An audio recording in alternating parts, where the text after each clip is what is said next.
All right. Good evening, everyone. Thank you so much for coming out. It's great to see you all here at the Wilder. My name is Beandrea July, and I'm a film programmer here at the Archive. And I am so excited to have you here tonight for documenting Michelle Parkerson. Yes. So I want to just handle a little business up front and just say that tonight's free screening, all of our screenings are free. Our year-round public programming is generously supported by an anonymous donor and our partners here at the Hammer Museum. So we thank them, and we also thank our community partners for this particular weekend, Black Women Directors and Queer Film Los Angeles. I also want to thank the archive staff. Truly, we have such a great team here. I really want to say thank you to Lauren Brown, our theater manager, in the booth, Alex, our wonderful projectionist, and our programming coordinator, Nicole Usedu, as well as our student theater staff. Let's give them a round of applause. And this is a 2-night program, so tonight is the first night, and tomorrow night, just to give you a heads up, we are showing 3 more of Michelle's films, a sci-fi short, as well as a historical documentary about the Jewel Box review performer Stormy DeLavier, and my personal favorite, A Litany for Survival, The Life and Work of Audre Lorde, which is just a really special documentary. So if you want to come back tomorrow, we'll be here. And tell your friends. Okay, so to introduce tonight's films, I want to just start with, when I started this job back in September, so I'm in like month 5-ish of this job here at UCLA, and my colleague, the television curator, Mark Quigley, said to me, the first week I was here, he said, programming is about following your heart. And I just was really taken by that because it was not what I was expecting him to say about programming. But I found it to be really helpful advice. And so when I thought about the programs that I wanted to present here, I really just tried to follow my heart, and Michelle Parkerson was one of the first filmmakers who came to mind. My connection to her work began over 20 years ago when I was a college student in Philadelphia. A filmmaker friend spoke of her with such a deep reverence that it really made an impression on me. She was like, you really need to seek out Michelle's films and know about her. She's an important filmmaker. And that stayed with me all these years later. And I'm so grateful that I have the privilege to bring her here and present her work to you all. It's hard to sum up Michelle's films, but if I had to do it, I would say they all radiate a sense of freedom and an unapologetic pursuit of ideas. She was celebrated by Greg Tate, the late Greg Tate, in The Village Voice, and has been considered part of the 1980s, quote, New Black Cinema movement. Her work really rejects Hollywood stereotypes and tells authentic Black stories. She's primarily worked in documentary, capturing the lives of women who define success, of Black women who define success on their own terms. Her Student Academy Award-winning short Sojourn from 1973 was shot in Philadelphia, where she studied at Temple University. And Michelle's contributions to cinema have been widely recognized. She's received grants and awards from the National Endowment for the Arts, the Rockefeller Foundation, the DC Commission on the Arts and Humanities, among others. And her most recent film, which just premiered at Doc NYC, Camille A. Brown, Giant Steps, about the choreographer Camille Brown, was nominated for a 2025 NAACP Image Award for Outstanding Documentary Short. And there's a filmmaker and a researcher named Yvonne Welbin that some of you might know, who's out of Chicago. Yes, clap for Yvonne. And she has this phrase where she called Michelle our Spike Lee, a trailblazing Black lesbian filmmaker who has inspired an entire generation. According to Welbin's 2018 research in the book Sisters in the Life, A History of Out African-American Lesbian Media Making, about 100 feature films have been directed by Black women since 1922, roughly. And nearly a third of that number are by Black lesbians. yet their work has largely existed outside the Hollywood system, often seen only in film festivals, academia, hello, or grassroots networks. It wasn't until the film Pariah in 2011 by Dee Rees that a Hollywood studio released a film about a Black lesbian woman in theaters nationwide for the first time. So, tonight's program, we will watch 3 films. The first one is a recent film of Michelle's called Fierceness Served, the ENIKAlley Coffeehouse, which came out in 2021.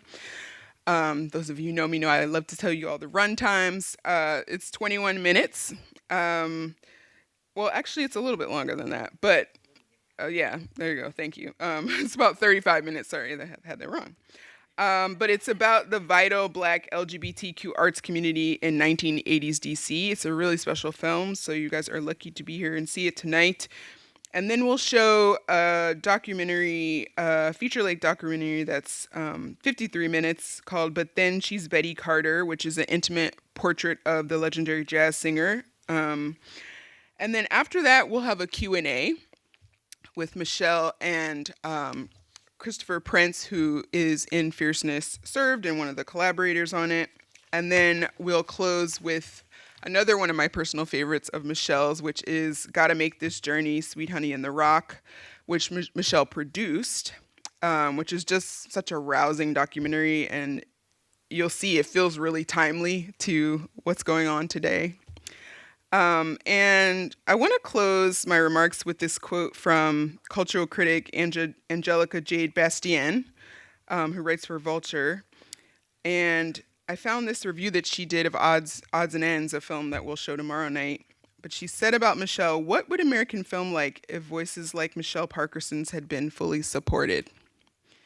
And that question was also on my heart when curating this program. I wanted to honor Michelle's long overlooked legacy, celebrate her 5-decade career, and remind everyone that she's actually not done yet. And you can still support her. She's still making the film she cares about, and she remains worthy of our support. So thank you again for coming out tonight, and enjoy the films. I'll see you back here for the Q&A. Christopher Prince. He served as the project director for the documentary Fierceness Served, the ENIKAlley Coffeehouse. He's a native Washingtonian and a multi-talented singer, actor, and activist, as well as writer. His poetry has been published in several literary publications, including the Baltimore Sun, Haki Madhubuty's Black Books Bulletin, and Callaloo, a journal of African diaspora arts and letters. And he's also sung at numerous jazz venues, festivals, and concert halls. Among these are the legendary Blues Alley, the Kennedy Center for Performing Arts, and the San Remo Jazz Festival in Italy. And as an actor, he's one of the voices of the now iconic Brother to Brother choral sequence in Marlon Riggs' award-winning documentary Tongues Untied. In 2024, Chris was awarded a DC Commission on the Arts Fellowship. Please welcome Christopher Prince to the stage. And I already kind of told you about Michelle, so I'm just going to bring her up. Let's bring up Michelle Parkerson, the Michelle Parkerson. All right, well, I guess I'll just start with the obvious. Welcome. It's really great to have you here. I don't know if you guys know, but Michelle lives in DC, so she flew here yesterday, and as well as Christopher, and it's just great to have been planning this and see them here. It's like, oh, the emails come to life. But I want to let's start with Betty Carter. She's Betty Carter. I mean, what's it like for you to see, this was a film you made in your 20s. This was like your first feature-length doc, right? Yeah. So what's it like for you to see this now after all these years? Yeah, it's almost 50 years now. It's crazy. Wow. What is enduring is Betty Carter's music. It has me popping every time I get the opportunity to see this film. You know, I see, of course, as a filmmaker and a young filmmaker at that, how blessed we were to get funding to do this. And also all of the people who invested in this film, their time, the production crew, the editor, who was incredible. Jim Brown was an incredible editor. I don't know if any of you remember WNET back in the day, but Black Journal came out of that. And Jim was the editor for that show for many decades. And he was teaching at Howard at the time. And he came on to the project, you know. Everybody really hooked in because of Betty, really.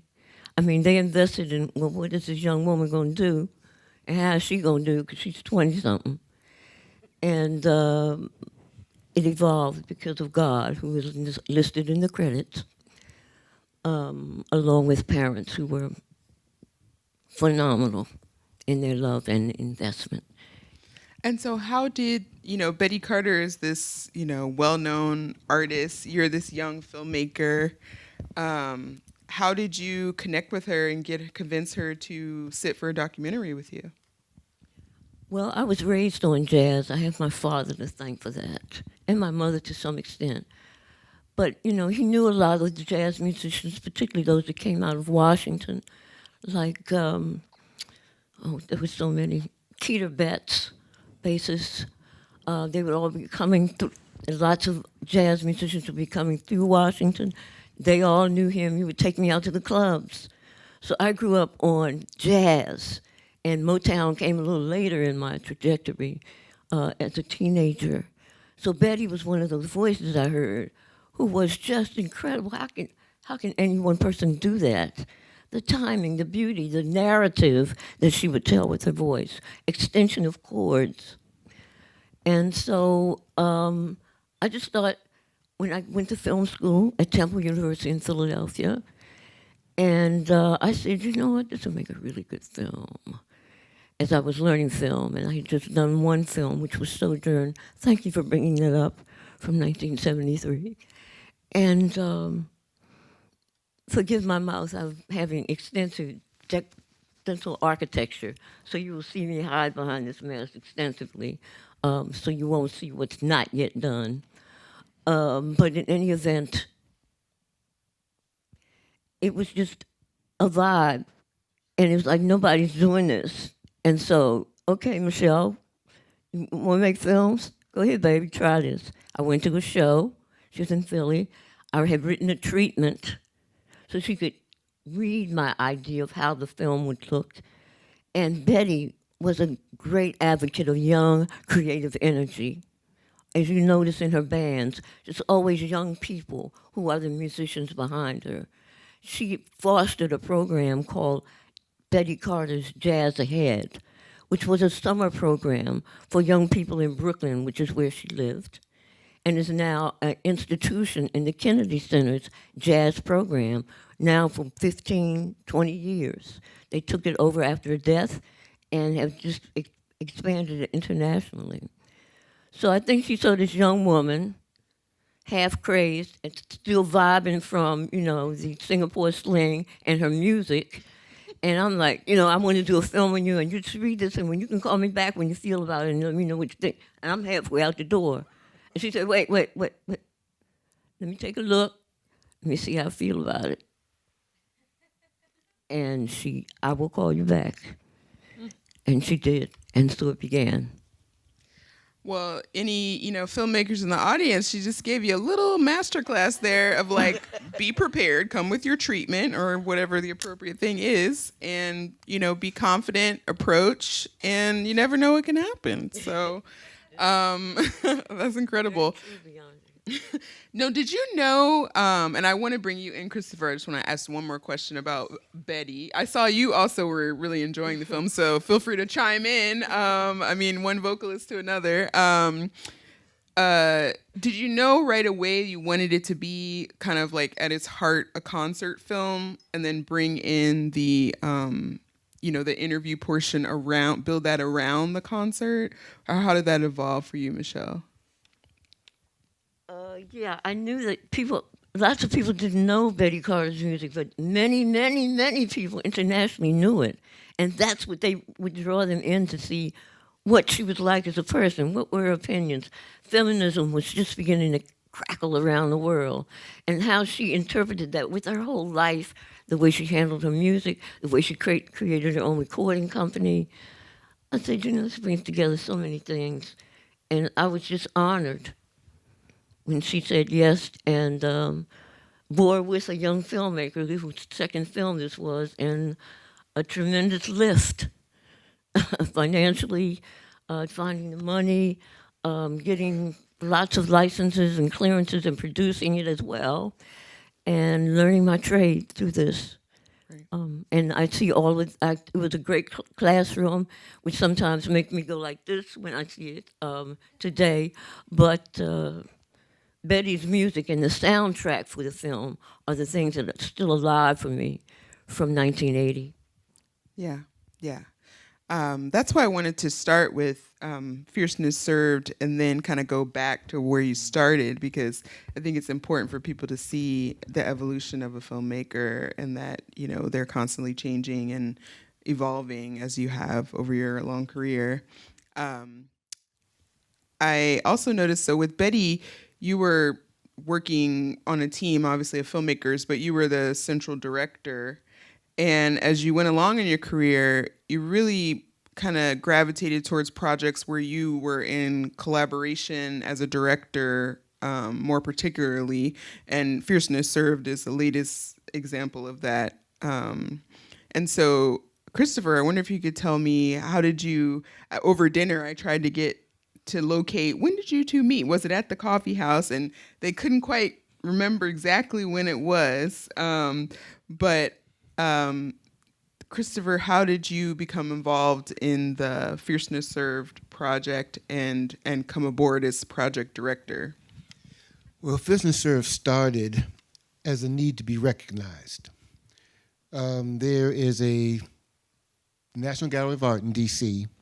was doing a series of talks on a space that used to be in downtown D.C. called the D.C. Space. It was a music space. It was a cabaret space. It had a second floor art gallery. Many of us hung out there, created there. But when the National Gallery of Art were doing a series of lectures, our story was left out. So one of our dear friends, Wason Jones, attended one of the lectures, and there was a series of 4 lectures. Okay. And Wason was the gentleman at the very beginning. The very film, beginning, right? Yeah. This guy you saw at the very start of the film. Thank you. Mm-hmm. I went to the second one and the third one, and still we didn't show up. So we're like, okay, this can't be. We were a vital part of this space, and we need to tell our own story. We sought a grant through DC Humanities Council to talk about the Coffeehouse, which was the precursor for us moving into DC space. And that's how the idea started. It was a collective energy. I ended up in a role because my friends suggested I become project manager for the piece. It really was not my idea. I was not really trying to talk about heavy lifts. I was not really trying to do that. But they talked me into taking on that role. And there we have it. It was very much a collaborative effort in steering the piece, knowing that once we constructed the car and put it on the road that we lay out, that we'd have an excellent driver, Michelle Parkerson, to steer the piece and get it to where it needed to be. Right. Yes. All right. Yeah, clap for that. You can clap for that. Yeah, I think it's really striking that you have this collaborative model, because I think we're seeing it more now, but I don't know that it's something that's very common, or that, we have this idea of like the auteur is very lionized when it comes to film. And one of the hallmarks of your career, I think, Michelle, is that you really embrace collaboration, and it's not necessarily about, you're the only person guiding the vision of the thing.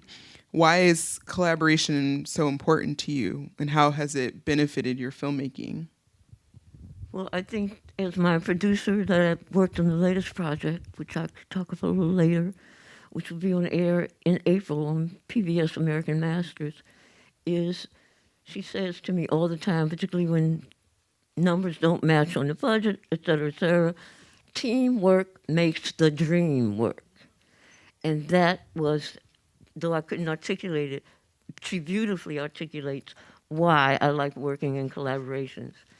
Folks lend their visions and energies to a thing and make it so much better. And make it so, you discover things in what is your project, if you were auteur. And that's why. Right. Collaboration to me is so necessary. It's also a political concern as well. When you look about how you make films, the politics of making movies, that was important. And with the Coffeehouse, this was really illustrated because we were a community. And so we had to have a steering committee of 5, and we met every Sunday for 4 hours on Zoom to go over the nitpicking, the writing of grants, the going over the budgets, the who's in, who's out, who's missing, where the archival is, who has any, who knows where the archival is. It was a collaborative experience, and to that extent, I think we tried to make the movie in that same spirit of creativity. Yeah, yeah.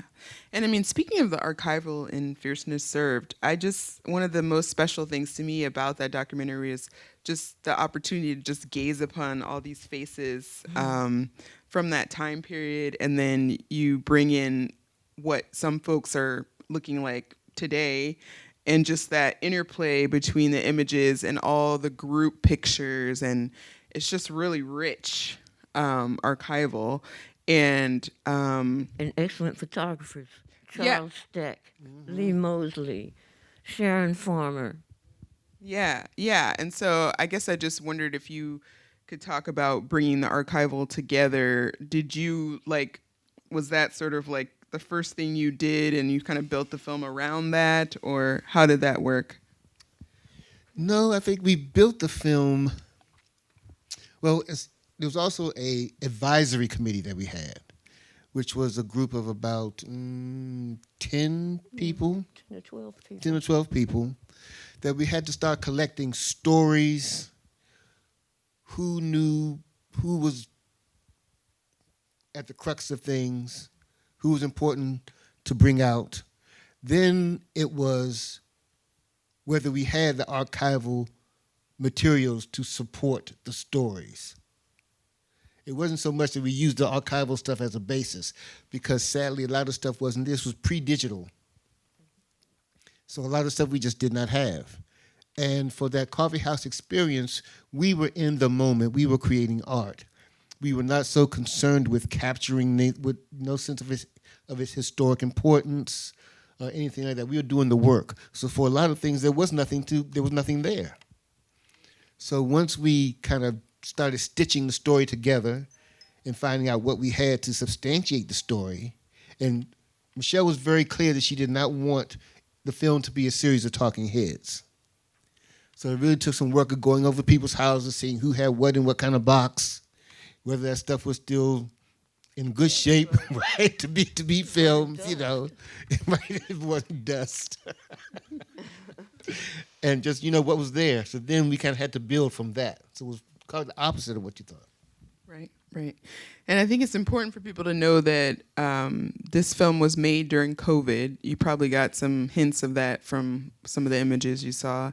And I believe you had, was it 8 months to complete it? So it was a pretty tight timeline? It was a tight timeline. Again, some of the constrictions of the grant making or the grants received. They had to have the film by X date. It could not be longer than, I think, it was 40 minutes. We did not raise all of the money we needed, but we got a couple of additional grants supporting it. And so with that and the large first money from Humanities DC, we forged ahead because we had to deliver, it was a deliverable that had to hit the mark by, I think it was May of 2021. Correct. Yeah. And speaking of money, another thing I've noticed about your career is you've done a lot with PBS or CPB, a Corporation for Public Broadcasting, and you've had this way of securing funding where you could find it and then figuring out how to make your vision inside of that. And I wonder if you could talk about, I've heard you say it, like pivoting, right? Like, you wanted to make an hour-long feature about the Coffeehouse, but the funding didn't materialize, and so you made what you could with what you had. And I wonder if you could talk about that process of like being flexible or being adaptable, but not sacrificing your artistic vision. I think it's called rejiggering. You have to know that the artistic vision isn't sacrosanct, and you have to go with what's available to you if you want to get it out to the people. Because there's so many steps of things. There's the production, then there's the distribution, and the exhibition of things. So you got festivals, you want to hit certain things in a certain pattern. You want to then be able to, either at some film festivals like Sundance, when you come tomorrow and see the Audre Lorde film, we got, even though it had distributors that were in the waiting, which was Third World Newsreel, which funded to a large extent the context and production of A Litany for Survival. Lots of distributors come to these major festivals to find out what's new, what's fresh, what's making awards, and asking those filmmakers to distribute the work. So we're trying to hit marks in a way, as well as deliverables based on the grant money received. Mm-hmm. Yeah, and I wonder if I think this is kind of a hard question, but also like not a hard question, which is, if you could wave a magic wand at this moment in time, and whatever you said could happen, what would you do now? I would follow you to the ends of the earth for you to hand me that wand and show me how to do that stuff.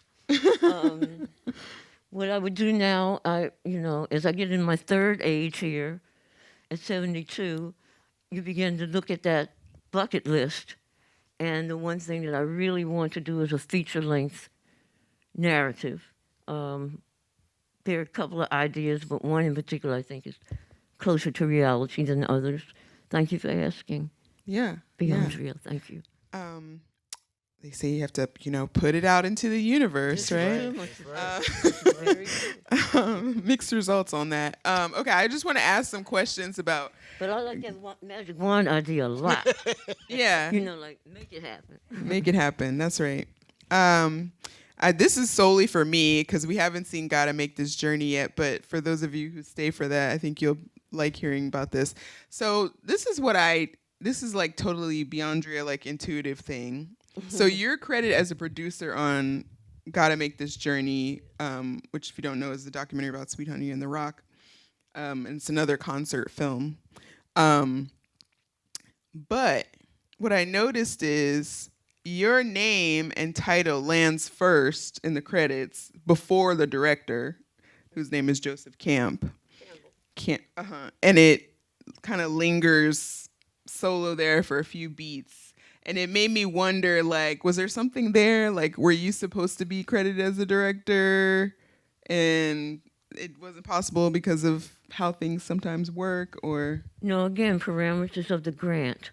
The first money for that came from WETA, which is a flagship network station in Washington, D.C. of the whole PBS network.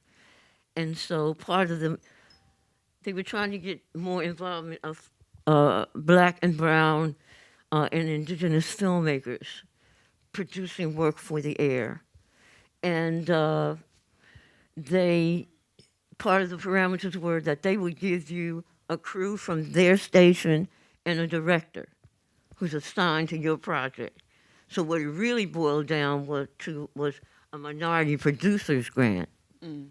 Okay. But I did not shoot the concert, which was via remote truck back in the day. That was a big thing. I was so proud You go out and, because back in the day, in the 80s, 1980, 81, 82, you would bring a truck with the crew, the cameras, you'd be in the parking lot, and they'd be switching it out in the truck.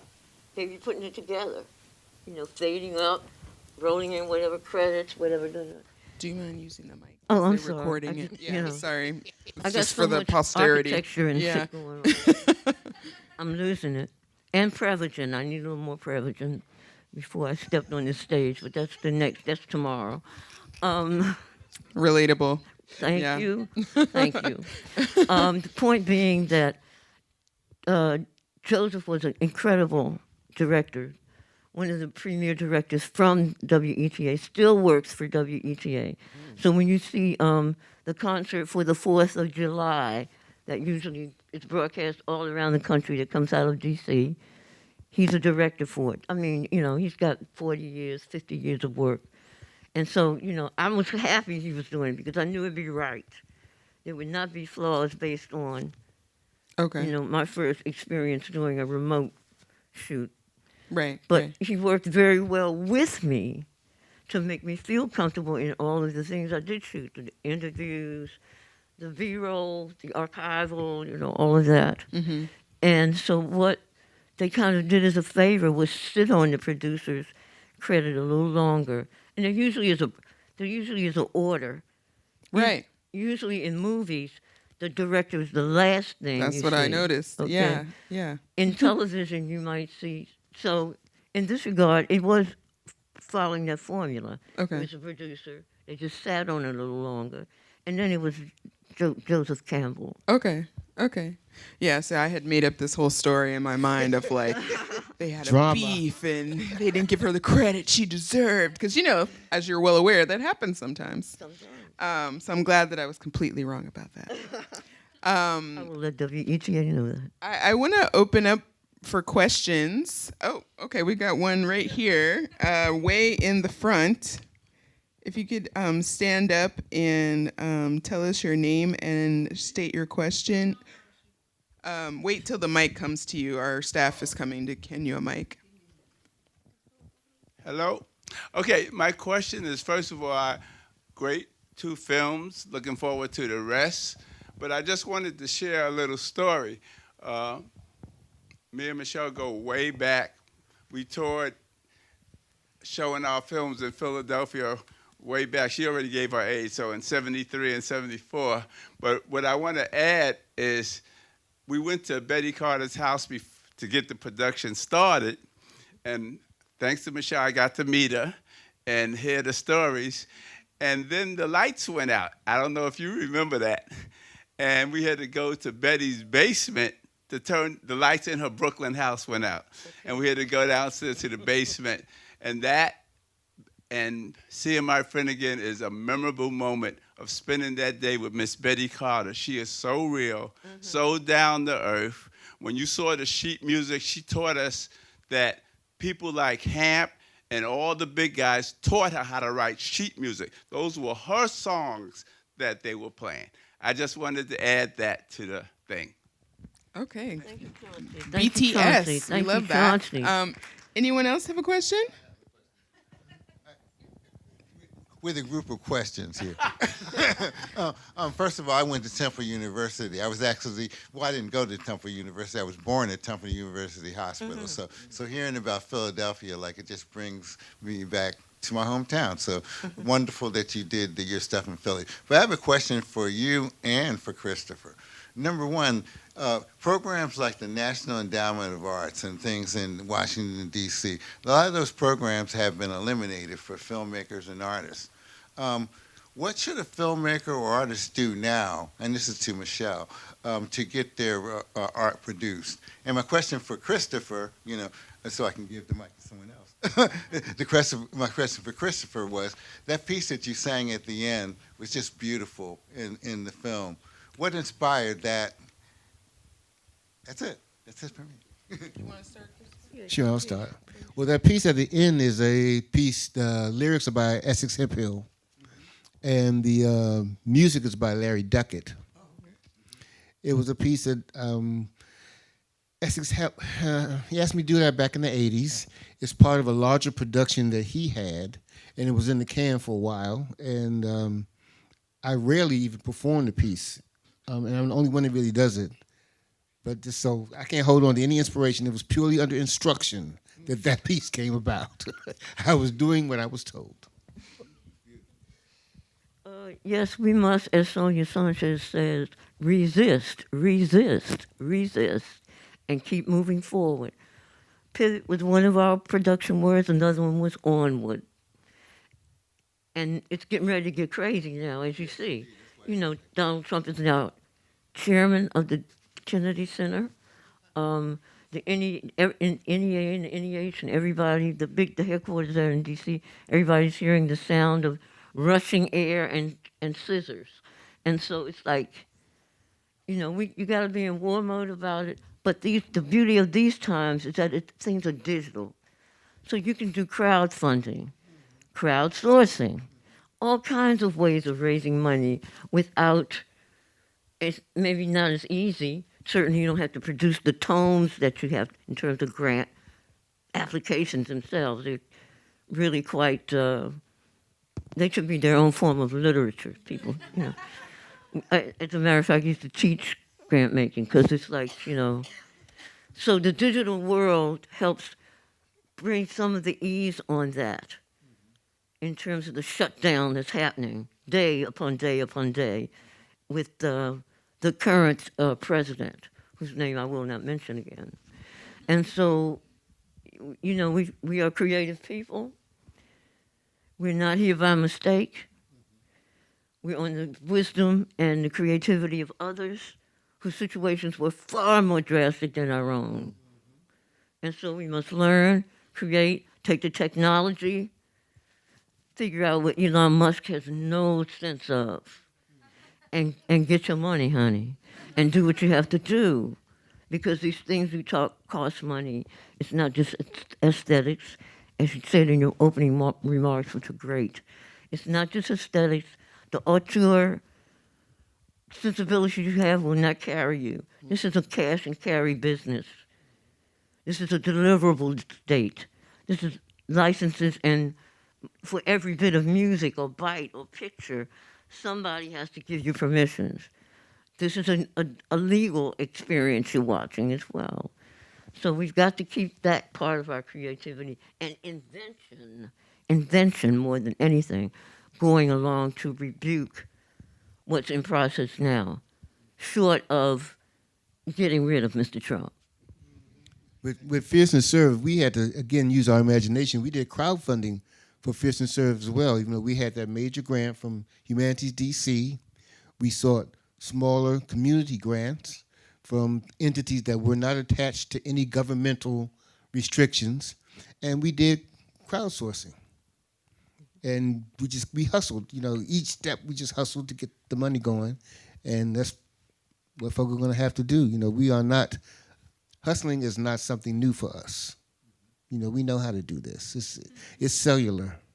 We just have to brush away those cobwebs and push forward. Let's go to the back here.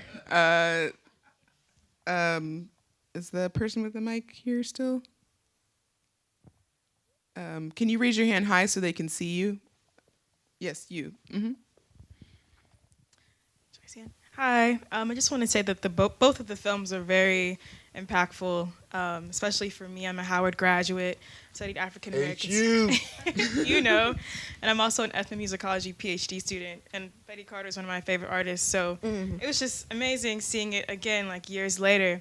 And I was wondering, what was the selection process behind using the concert film from Crampton Auditorium? Because during my undergraduate experience, I found that Crampton used to be this sort of nexus for many musical dignitaries like Nina Simone, Herbie Mann, Earth, Wind & Fire, etc. Currently, that doesn't really happen, I guess, with contemporary musicians, so I think that's kind of interesting. And also with the coffee shop. I used to live, or not the coffee shop, the performing center. How do you pronounce it again? Coffeehouse, ENIKAlley Coffeehouse. ENIK Coffeehouse. I used to live close to H Street too, and I think a lot of what I know about DC, I guess in regards to its history, much of it has disappeared, which is, I I feel like it's sad. I feel like I'm only getting the remnants of what used to be Chocolate City. So I was just wondering, like, how do you both, I guess, navigate through that, and also what that selection process was for choosing the concert film from Crampton Auditorium. Let's start with the Coffeehouse. Okay. Well,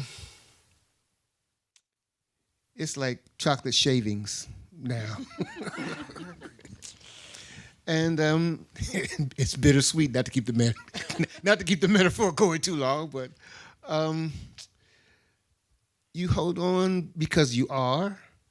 I'm a native Washingtonian. I love my city. D.C. has a very strong tradition in African American culture, in its politics, in the striver history of the people that came during the Great Migration and moved into D.C. So you continue because you are. As an artist now at my age and at this point in D.C., there are still some art venues that exist, not only for film, but for theater, but for music.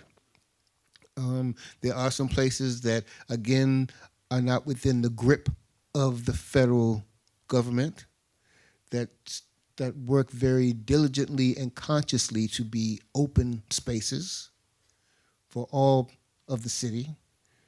And you just gravitate to where that is. The Coffeehouse experience was one built out of community, which goes, I think, to the structure in producing the film as well. And it was a pre-digital community. I think that moving forward, what we're going to find is a resurgence of that kind of energy, because it's going to take community for us to survive what's coming our way, not only artistically, but politically, but spiritually, socially. And community is important, and I think that's kind of the ways that I found to be able to maneuver the times as they exist right now.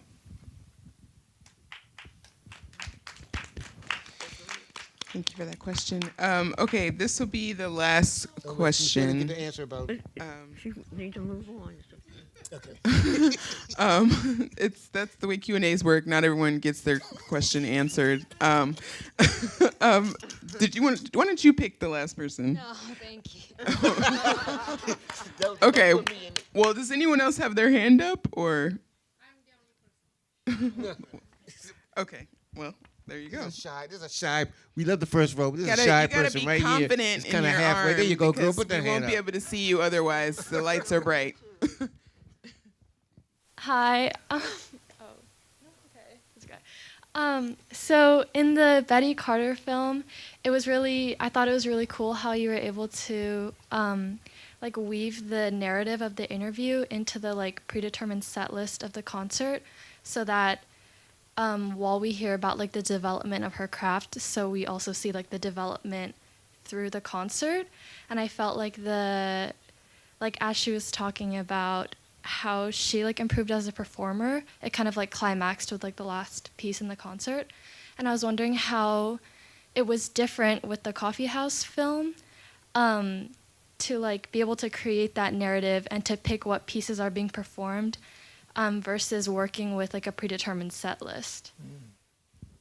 Excellent question. Well, also you have to understand too, as we were talking about, the structure of making Fierceness Served was a group effort. So there were many discussions about what elements would be in this film, justification for what should not be, or what we didn't know or remember. And so that was totally different. As for Betty Carter, the selections, yes, the music is supposed to in some way illustrate her thoughts.